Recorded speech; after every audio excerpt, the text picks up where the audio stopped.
of all, for just kind of like penciling me in at the last minute. I really appreciate that. I've not been active in the local Democratic Party here in this district, although I have lived in South Carolina for 11 years. And so I know a lot of people are looking at me and wondering, you know, well, where did you come from? And which is a very good question. I've always been a Democrat. I've always voted Democratic. I've been a Democrat since I was about 2. And so, you know, I can at least say that. Now, I haven't been active in the local party. I just didn't grow up in a family that was politically active. They were very politically aware. We had lots of heated discussions about politics, but it just wasn't something that I was pushed into as a kid, and I didn't view it as anything I would ever do. But I will tell you what changed my mind was this last couple of years, since President Obama had become our president, whom I am very proud of. I was thrilled to pieces when he was elected. I'm still thrilled to see what he's doing. I know there are many detractors out there who are really trying to take away from his accomplishments, and our Congress has certainly not helped him accomplish anything. And you know, one of my favorite things to point out is Casey and I, the gentleman that we are running against, Congressman Duncan, recently stated that his job in Washington is to oppose President Obama's radical agenda.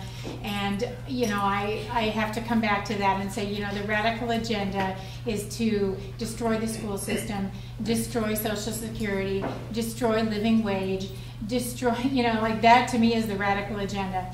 And so what got me up and out of my seat was the debt ceiling hostage crisis last July. When I sat in front of the television probably 2 hours or 3 hours every day watching Congress do nothing. I mean, talk about watching grass grow, except that it made me really mad.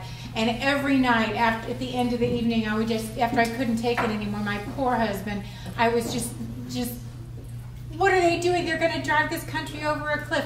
And I was writing letters to Jeff Duncan. I was writing, really, and I was writing letters to Jeff Duncan. I was writing letters to John Boehner. I was calling John Boehner's office probably twice a day.